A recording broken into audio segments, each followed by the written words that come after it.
Want to know where my passion for barrel up for baseball started? You want to know?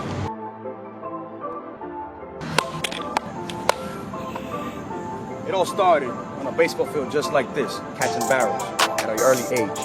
Welcome to Barrel Up Podcast.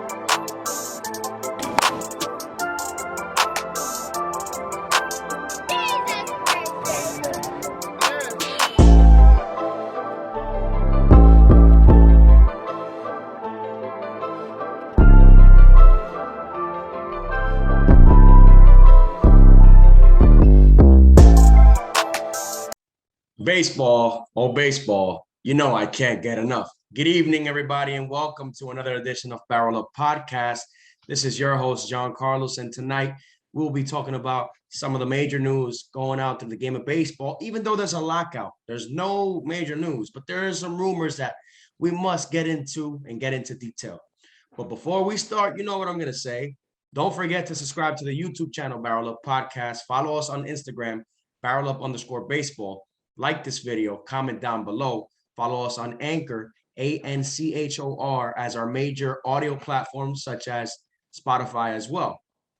So you can stay in tune with all the news, all the episodes, etc. December 18th and 19th, Barrel Up Baseball Player Development hosts its first pro clinic with the Chicago Cubs. You look at the flyer right now as you're seeing it. If you are interested and you want to get scouted and seen by a Major League Scout and myself evaluated, just leave a comment down below and we'll get to that. Tonight's topics, we're going to touch on two. Like I said, there is a lockout. In the earlier episodes that I did launch, we explained what the lockout is about. No transactions, no player meetings, no team meetings, nothing is going on. Everything is on hold, on pause, right? But before the lockout commenced, there was some interesting news about who would manage the New York Mets. The New York Mets have made headlines with the major moves that they have made this offseason, acquiring Max Scherzer on a 3-year deal, $130 million. Starlin Marte, $78 million for 4 years. Eduardo, third baseman, the third baseman for he was playing for the Milwaukee Brewers. I forget his last name. Eduardo, the third baseman, and Mark Canha, another good outfielder that used to play for the Oakland A's. Very good solidification for the Mets right there. But there's still a question as to who will manage the Mets. There's still a question as to who will manage the Mets. And without further ado, I'm going to give you the best analysis as to who should manage the Mets. There's only one guy in my mind that has the wherewithal, the experience, and the tenacity to manage the Mets, and that is Buck Showalter. Buck Showalter. Buck Showalter is a manager that you have previously seen on teams like the New York Yankees in 1992. The Baltimore Orioles was his most recent team, managing Manny Machado, etc.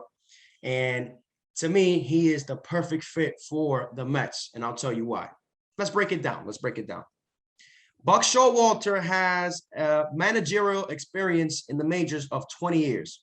In those 20 years, he has managed 3,069 games. And in 3,069 games, he has a record of 1,551 wins and 1,517 losses. You could say it balances out a little bit, but he has a winning percentage of 500 or more. To be exact, a winning percentage of 506 winning percentage. Why do I think and why do I say that Buck Showalter should manage the Mets? Simple. In the Mets, previous years, we have seen various managers, right?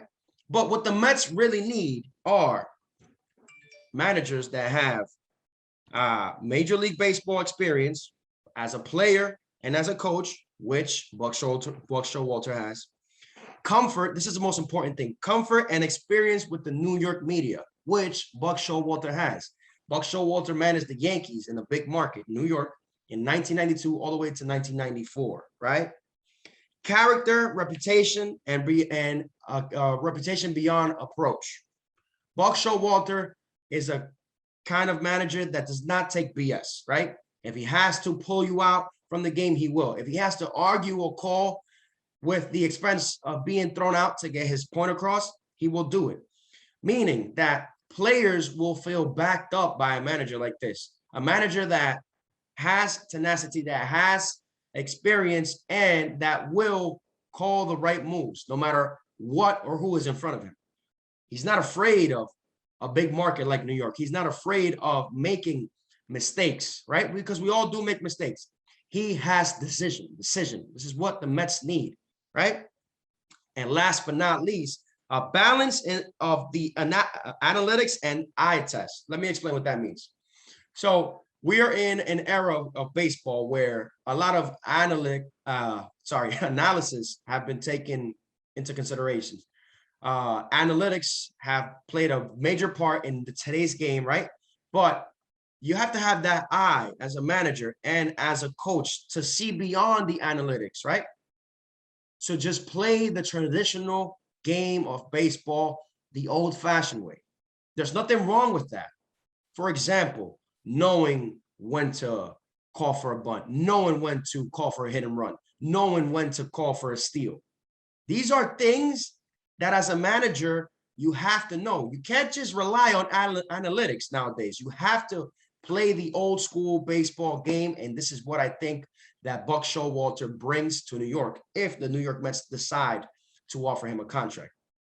Yeah, he's a manager that has 20 years experience in Major League Baseball, has a plus record, meaning a winning record.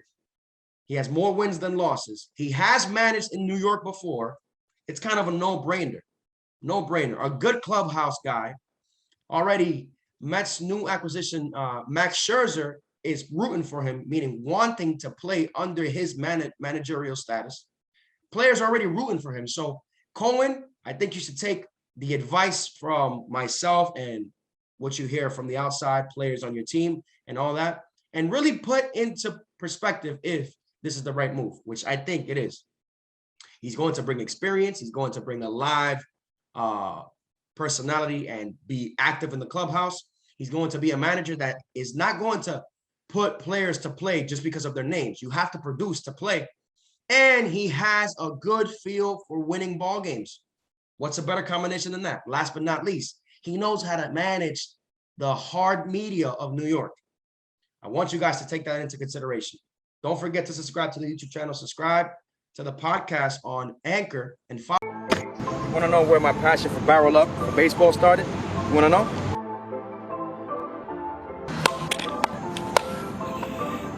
It all started on a baseball field just like this, catching barrels at an early age. Welcome to Barrel Up Podcast.